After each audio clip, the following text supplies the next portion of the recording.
창조절 여섯째 주일, 그리고 2021년 10월 10일 주일 예배를 하나님께 드립니다.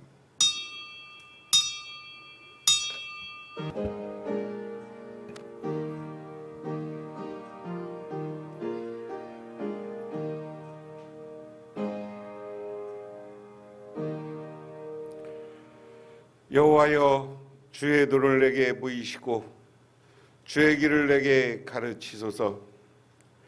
주의 진리로 나를 지도하시고 교훈하소서. 주는 내 구원의 하나님이시니 내가 종일 주를 기다리니라이다. 하나님 아버지, 고맙습니다.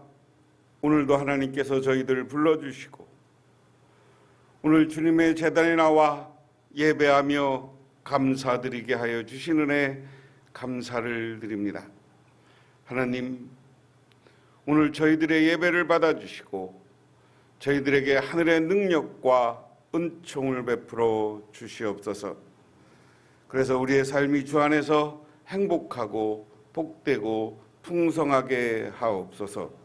예수님 이름 받들어 기도드리옵나이다. 아멘. 오늘 우리에게 주시는 하나님의 말씀입니다.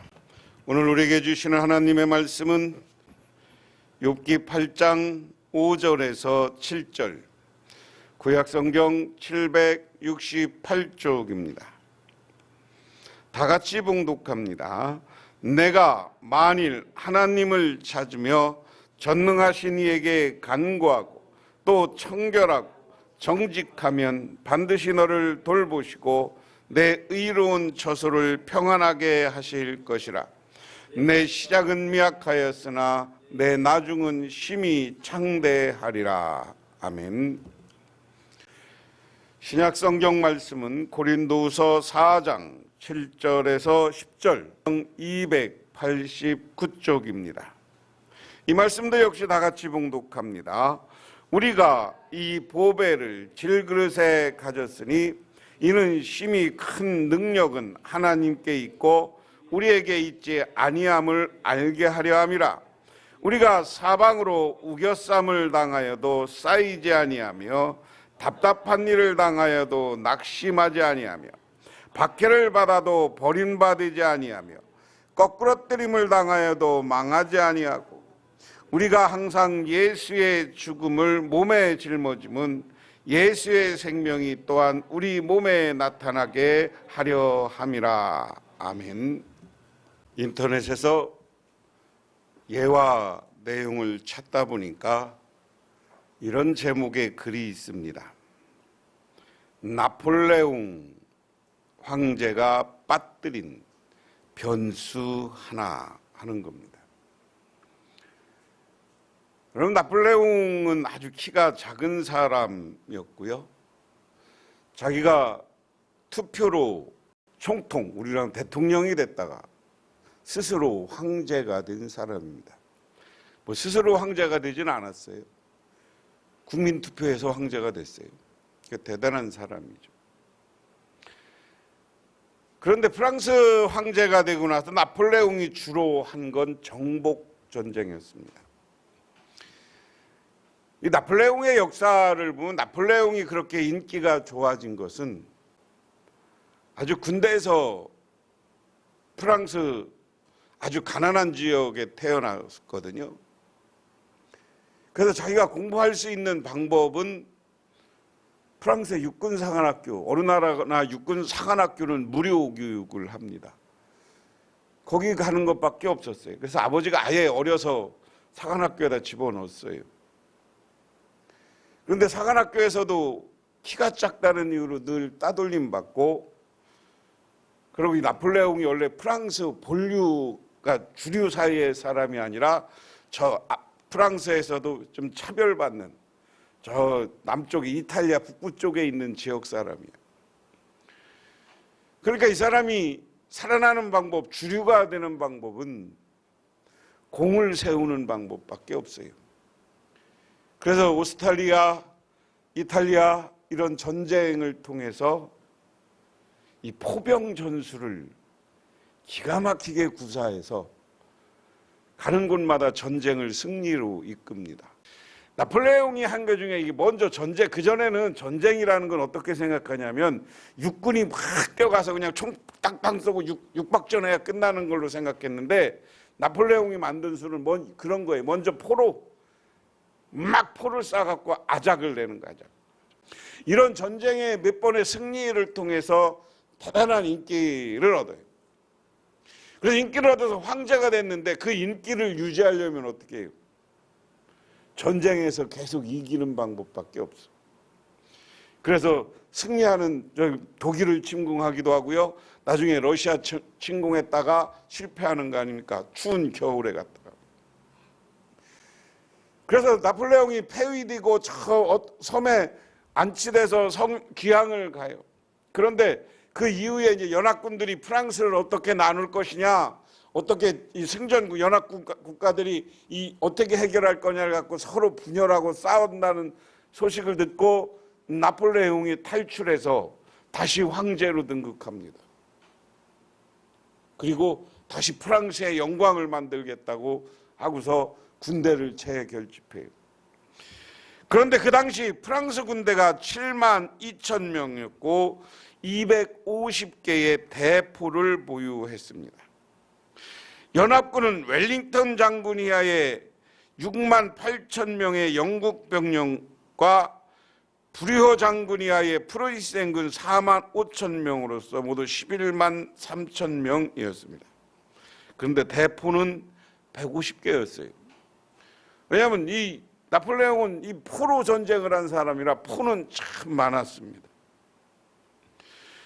그러나 연합군은 오합지졸에 불과했고 나폴레옹은 연합군을 단숨에 해치울 수 있다고 호언장담을 합니다.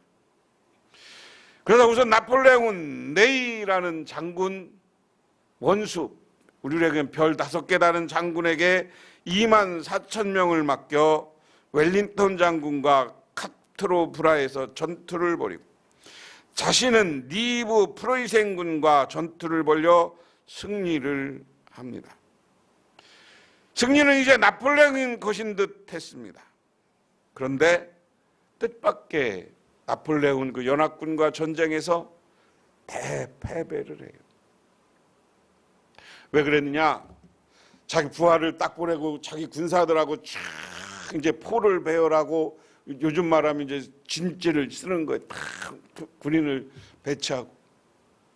그리고 나서 우리가 이 포를 공격하기 시작하면 저 연합군은 다 하루아침에 우리가 물리칠 수 있다. 그렇게 호언장담합니다. 그런데 옆에 있던 참모가 나폴레옹에 그래요. 폐하, 우리가 전쟁을 하는 것, 호언장담하는 것도 중요하지만 계획을 하는 건 우리 사람이 하지만 그것을 승리하게 만드는 건 하나님입니다. 하나님 앞에 기도하고 하나님이 승리를 만들어주게 해야 됩니다. 그러니까 나폴레옹이가 조그만 150 조금 넘었다는 거 아니에요. 자리에서 탁 일어나면서 탁 기지개를 탁 펴면서 하는 말이 나 나폴레옹이야. 나폴레옹 내가 전투하고 내가 계획 세운 거에 누가 뭐라 그래? 응? 그러면서 혼장담을 했어요. 근데 어떻게 되냐? 막상 전쟁을 딱 전투가 벌어지니까 비가 왔어. 비가 팍팍 쏟아져서 진흙탕이 되니까 이 포를 옮겨가면서 전투를 해야 되고 포는 화약으로 쏴야 되는데 포가 한 발도 쏠 수가 없었던 거예요. 그러니까 그 전쟁에서 진 거야. 근데 연합군 측은 모여서 하나님께 기도하고 이 전쟁에서 승리하게 해달라고 하고 공격했을 때 하나님이 역사하는 줄 믿으시기 바랍니다. 그래서 우리가 중요한 거예요. 성경 말씀이지만 계획은 사람이 하나 그것을 이루는 이는 하나님이신 줄 믿으시기 바랍니다. 오늘 구약 성경 말씀은 우리가 너무나 잘 알고 있는 거예요. 따라 보세요. 내 시작은 미약하였으나 내 나중은 심히 창대하리라. 제가 오늘 제목을 창대하리라 이렇게 세웠는데 우리가 통상 욥기를 하면 시대적 배경은 언제냐? 우리가 이제 시편 뒤에 있습니다만은 대부분 학자들은 아브라함과 비슷한 시대에 동방에 하나님을 잘 믿는 사람 이야기다, 이렇게 이야기를 해요. 그러니까 족장 시대의 사람입니다. 근데 이제 성경 속에 욥 이야기가 밑에 성문서 시편 앞부분에 나와 있어서 욥 이야기 시대적으로 이게 이스라엘이 망하고 그 이유가 아니냐. 근데 이건 학자들은 대부분 고대 시대고 이스라엘 백성들이 이 욥 이야기와 아브라함 이야기랑 더불어 하면서 신앙생활을 하고 하나님이 모든 걸 이룬다는 믿음이 있었다는 거예요. 잘 아는 것처럼 욥은 참 동방의 부자였어요. 동방의 부자였는데 하나님이 축복해줘서 많은 재산과 재물이 있었습니다.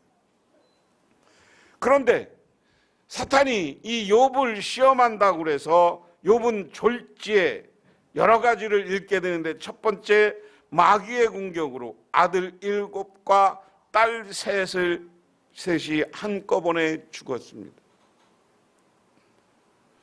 여러분, 자식을 먼저 보낸다는 것, 이거 대단히 슬프고 가슴이 메어지는 일이에요. 자식과 자녀들을 먼저 보내고 나는 슬픔이 얼마나 컸겠습니까? 근데 한 명도 아니고 7명, 딸까지 해서 10명이 한 번에 확 가셨어. 이런 불행을 당했습니다. 두 번째, 재산과 소유물을 다 잃었습니다. 그에게는 소와 약대, 양, 암나귀 등 많은 재산이 있었지만 강도에게 뺏겨버리고 하늘에서 불이 떨어지자 다 죽고 말았습니다. 세 번째는 건강도 잃었습니다. 그는 병이 나서 그는 온몸에 악창이 나서 재 가운데 앉아 기왓장으로 자기 몸을 긁어야 할 정도로 병도 났어요. 네 번째는 그 아내는, 그러면 부부가 같이 좀 그 고난을 극복해야 되는데 하나님한테 저주받았다고 욕을 하고 그 집을 떠났어요. 다섯째는 친구들은 위로하겠다고 하고 와서는 위로하는 게 아니라 네가 하나님 앞에 죄를 졌으니까 하며 저주하고 혼내키고 막 뭐라고 해. 아주 이 사면 초가의 욥이었습니다. 그런데 그 욥에게 오늘 그 친구가 권면하는 이야기이지만 욥은 사실은 이 권면을 들을 처지는 아니에요. 왜? 사탄의 시험이고 하나님이 욥을 시험하는 거기 때문에. 하지만 욥과 같지 않고 이 시대를 사는 우리들은 이 말씀이 우리에게는 적용되는 거예요. 내 시작은 미약하였지만 너는 심히 창대해질 것이다. 믿으십니까? 그런데 이 심히 창대해지기 위해서는 우리는 어떻게 해야 되느냐? 우리가 축복받고 잘 되려면 어떻게 해야 되느냐? 오늘 본문에 3가지를 이야기합니다. 내가 만일 하나님을 찾으며 전능하신 하나님께 간구하고 5절에 이야기했습니다. 다시 말해서 미약한 사람이 창대하게 되려면 하나님을 부지런히 찾아가서 전능하신 하나님께 간구하라, 기도하라는 거예요. 여러분, 구해도 부지런히 구해야 됩니다. 우리가 모두 구하기는 구해도 부지런히 구하는 사람은 많지 않아요. 하나님의 응답을 구할 때는 하나님이 응답하려면 부지런히라는 말이에요. 이 부지런히라는 말은 히브리어로 샤하르인데, 부지런히, 다시 말해서 새벽부터 저녁까지 열심히 기도해야 된다는 거예요. 믿으십니까? 우리가 잘 되려면 기도해야죠. 기도도 안 하고 하나님이 뭐 해주기 바라면 도둑놈 아니에요? 창세기 28장 20절에서 21절에 보면 하나님이 나와 함께 계시사 나는 가는 이 길에서 나를 지키시고 먹을 양식과 입을 주사 나로 평안히 아비 집으로 돌아가게 하시오며 하는 말씀이 있어요. 이야기는 뭐예요? 야곱이 자기 형이 축복권을 빼앗고 아버지를 속여서 아버지한테 축복을 받았어. 그러니까 참 형 에서가 이놈 죽여버린다고 하니까 야, 너 어머니가 빨리 너 외삼촌 집으로 도망가. 도망가다가 도망가도 적당히 가야죠. 여러분 이스라엘로 보면 이쪽 유다, 아브라함 유다와 저 시나이 반도 쪽에서 살았어요. 그래서 북쪽으로 막 자기 외삼촌 집으로 가려면 북쪽으로 막 가야 되는 거야. 북쪽으로 가려면 이스라엘 지금 북쪽, 그 다음에 리비아, 요르단 이쪽으로 해서 저 터키 쪽으로 해서 글로 도망가야 돼. 외삼촌 집은 저 터키 이남에 갈 때 저 우르방에서 왔다고 그랬으니까. 지금의 이라크 북쪽에서 왔어요. 터키 남부 쪽에서. 그러니까 거기까지 도망가야 되는 거, 도망가야 되는 거. 그러니까 열심히 도망가도 도망가서 간 게 바로 베델 정도 도망갔어. 지금 북쪽에 북이스라엘이 있는데 지금 그쪽에 한 반쯤 갔을 거예요. 그리고 산 위에 올라가서 삭막한 산 위에 올라가서 하나님 앞에 기도하고 천사를 만나는 거 아니에요. 거기서 열심히 배단해서 돌 하나 놓고 기도하니까 하나님이 사닥다리를 내려서 계단 쪽으로 천사가 오르락 내리락 하는 것을 보면서 천사를 만나. 그 천사가 야곱에게 해주는 이야기예요. 야, 너 걱정하지 마. 네 기도를 하나님이 들어서 네가 지금은 가지만 때가 되면 여기 돌아오는데 부자가 돼서 돌아올 거야. 그리고 너 도망가지만 지금 아무것도 없는 너 야곱이지만 너 올 때는 하나님이 너 어디를 가든지 지켜줄 거야. 믿으십니까? 그래서 야곱의 인생을 보면 야곱을 평생 하나님이 지켜줘서 야곱이 돌아올 때는요, 군림도 있었고 자기가 부리는 사병도 있었고요, 양, 염소를 엄청난 재산을 가지고 오잖아요. 거기다가 어떻게 돼요? 부인만 넷이야. 부인만. 그리고 아들, 딸을 12명 아들만 12명 나갔고 지금 고향으로 돌아오는 겁니다. 고향으로. 그렇게 하나님이 기도하고 하나님을 만났던 야곱을 축복해 주셨는 줄 믿으시기 바랍니다. 그리고 오늘 마태복음 7장 10절에도 구하라 그리하면 너희에게 주실 것이요, 찾으라 그러면 찾을 것이요, 문을 두드리라 그러면 너희에게 열릴 것이니. 할렐루야. 구하고 찾고 두드리면 이것은 적극적으로 기도하라는 거예요. 열심히 기도하라는 거예요. 시간을 내서 열심히 부지런히 기도하라는 거예요. 그렇게 될 때 하나님이 우리를 축복하시고 은혜 내려주시는 줄 믿으시기 바랍니다. 여러분, 세계적인 유명한 기업인 켄터키 프라이드 치킨의 웬디 햄버거 원조는 엔진 데비드 토마스 사장에 대한 이야기가 있습니다. 그는 29의 오하이주 콜럼버스에서 식당을 개업했는데 적자 운영을 면치 못했습니다. 사람들이 오는 것에 비해 지출이 많아서 적자가 나고 식당이 실패하게 된 것입니다. 그래서 토마스는 어느 날 하나님 앞에 간절히 기도해요. 열심히 기도해요. 하나님, 저는 실패했습니다. 식당이 망했습니다. 어떻게 하면 좋겠습니다. 그러다 생각난 게, 그러면 방송국에 가서 광고를 해야 되겠다 하는 생각이 들어서 지방방송국 광고 담당자를 찾아갔습니다. 그런데 그 광고 담당자는 이 토마스 씨를 알아보고 인사하면서, 안녕하십니까 토마스 씨, 어떻게 오셨습니까? 광고하러 왔습니다. 그런데 당신 식당에는 많은 메뉴가 있지만 그중에 특히 닭튀김이 제일 맛있습니다. 그 말을 듣자 그는 그만 정신이 퍼쩍 들었어요. 그 음성을 하나님의 음성이고 기도의 응답으로 받아들였습니다. 그래, 나는 다른 메뉴보다 닭튀김이 최고야. 그때부터 가서 닭튀김만 한 거야. 그래서 후라이드 치킨을 세계적인 지점을 세운 엄청난 부와 축복을 누릴 수 있었는 줄 믿으시기 바랍니다. 기도하면 하나님이 지혜를 주고 기도하는 사람들에게는 기도의 응답이 있는 줄 믿으시기 바랍니다. 두 번에 우리가 창대해지려면 어떻게 해야 되느냐? 청결하라 그랬어요. 흠없고 청결하고 깨끗하라. 오늘 6절 전반전 말씀에 보면 청결하고 정직하며 정녕 너를 보라고 내 의로운 집으로 형통하게 하실 것이다. 청결이라는 말은 순수하고 깨끗한 것을 말합니다. 죄악과 부정한 것이 섞인 혼합물이 아닌 순수하고 깨끗한 것을 청결하다고 합니다. 여러분, 우리 기독교가, 한국 교회가 새롭게 부흥하려면 청결해져야 돼. 욕심과 돈으로부터 청결해져야 돼. 여러분, 요새 교회들 다툼 있는 곳에 다 나중에 보면 이권이 있어요. 이권이 대부분 학교나 유치원, 복지관을 교회에서 하는데 그것 때문에 싸워요. 그것 때문에. 지금 우리 교회, 한국 교회 형식이 욕심이 가득 차갖고 하나님 앞에 바르게 살지를 못해. 청결하지 못해.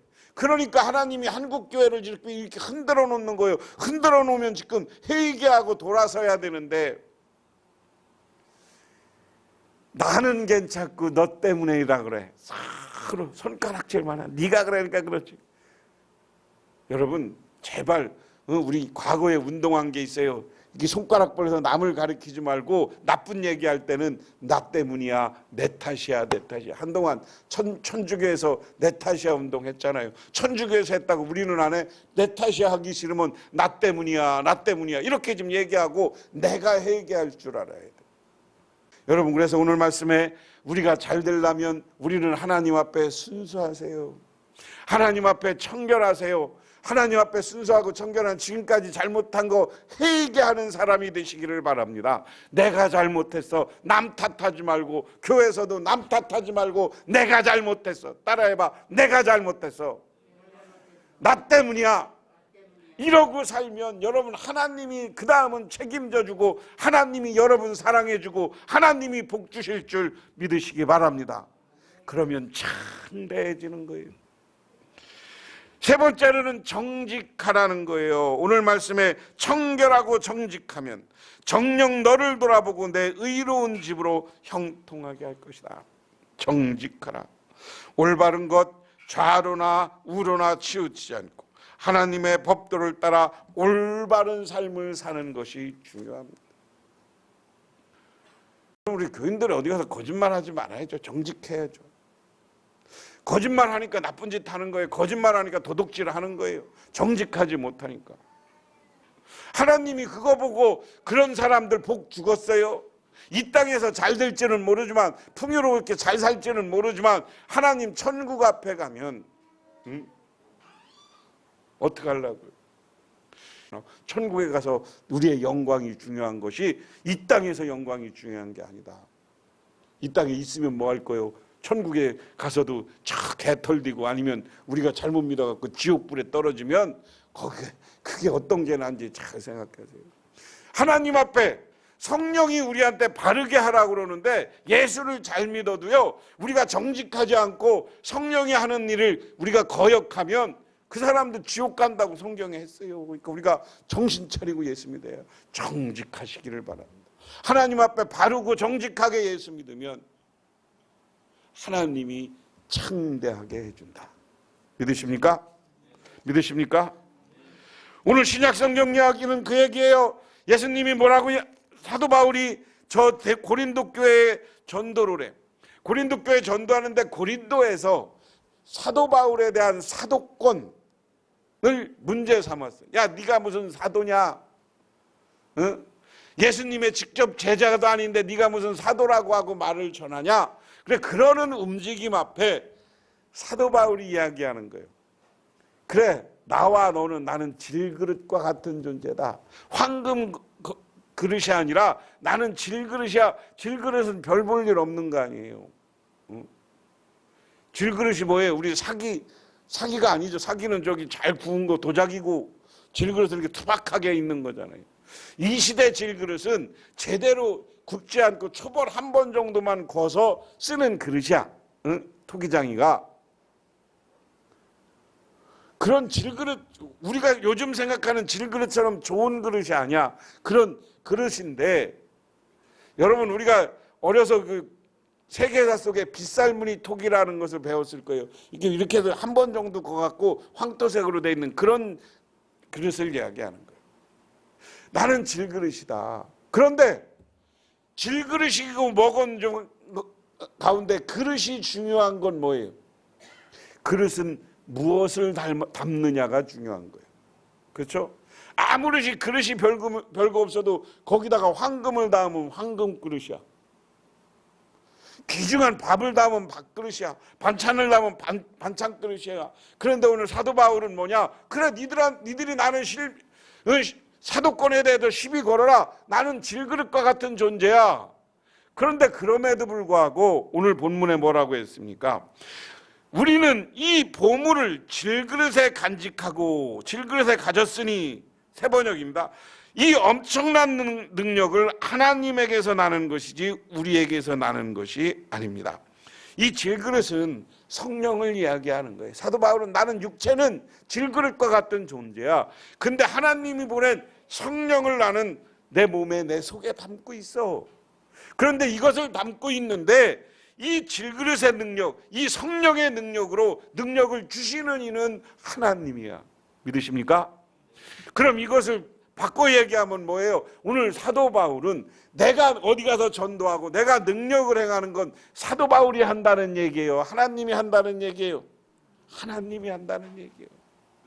야, 나는 성령 충만하고 내 몸에 예수를 담고 성령을 담았어. 그래서 내가 가서 이야기해. 니들이 아무리 시비를 걸어도 내가 니들한테 전도하고 내가 니들한테 선교하고 내가 니들한테 가서 부흥회하고, 오늘 말로 이야기하면 이렇게 하는 것은 하나님이 능력 주기 때문이야. 까불지 마, 그 얘기예요. 여러분, 그런데 더 그 다음에 중요한 이야기가 나와요. 6절에 우리가 사방으로 우겨쌈을 당하여도 쌓이지 아니하며 답답한 일을 당하여도 낙심하지 아니하며 박해를 받아도 버림받지 아니하며 거꾸러뜨림을 당하여도 망하지 아니하고. 세 번역으로 보면 이래요. 우리는 사방으로 제어들어와 들어도 움츠러들지 않으며 답답한 일을 당해도 낙심하지 아니하며 박해를 당해도 버림받지 아니하며 거꾸러뜨림을 당하도 망하지 않는다. 그러면서 하는 말이 오늘 고린도 교회와 여러 교인들한테 얘기하는 거예요. 자기도 이건 사도 바울을 포함한 거예요. 야, 내가 질그릇 성령을 내 마음에 담으니까 사탄이 와서 사방에 와서 나를 우겨싸고, 여기 보면 나를 제어오고 나를 막 압박하고, 그래도 나는 움츠려들지 않아. 바꿔 얘기하면 예수 믿는 사람, 우리 예수 믿는 것 때문에 핍박하고 사람들이 막 뭐라고 하잖아요. 그 속에서도 성령의 능력이 내 속에 있으면 우리는 움츠려들 게 없다는 거예요. 자신감이 있다는 거예요. 요즘 세상에서 이단이, 세상 사람들이 우리 교회를 향해서 사탄처럼 막 우리를 공격합니다. 오늘날 지식인이라는 사람들이 아직도 교회를 공격하고 아직도 예수 믿냐고 물어요. 여러분, 그 앞에 가서 당당하세요. 나는 성령이 충만한 사람이고 성령이 역사하게 나는 하늘의 능력 받은 사람이다. 그러니 나 니들한테 아무리 난 욕해도 나 걱정 없어. 그리고 때로는 우리가 교회는 떠나고 힘든 일을 당하도 우리가 성령 받고 성령을 모시고 있는 사람은 낙심하지 말아라. 왜? 하나님이 때가 되면, 아까 구약과 연관을 드리면 미약하지만 나중에 창대케 해주시는 분이 하나님이신 줄 믿으시기 바랍니다. 그래서 거꾸로 넘어져도 걱정할 거 없어. 하나님이 우리를 일으켜주시고 하나님이 때가 되면 능력을 주실 것이다. 10절에 우리는 언제나 예수의 죽임을 당하심을 우리 몸에 짊어지고 다닙니다. 그것은 예수의 생명도 우리의 몸에 나타나기 위함이다. 우리는 예수의 십자가를 짊어지고 다니는데 더 중요한 건 예수님은 십자가로 끝난 게 아니야. 예수의 생명이라는 것은 예수님이 부활해서 새로운 생명을 얻은 거야. 니들 부활의 능력, 부활의 생명이 있어. 그러니까 우리는 어떤 일이 있어도 충격받지 말아야 된다.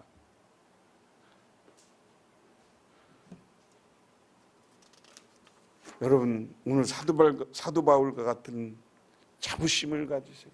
나는 내 몸속에, 나는 그래 별 볼 일 없어. 겉을 보면 질그릇과 같은 존재예요. 그렇지만 내 몸속에는, 내 영혼 속에는 성령이 충만해.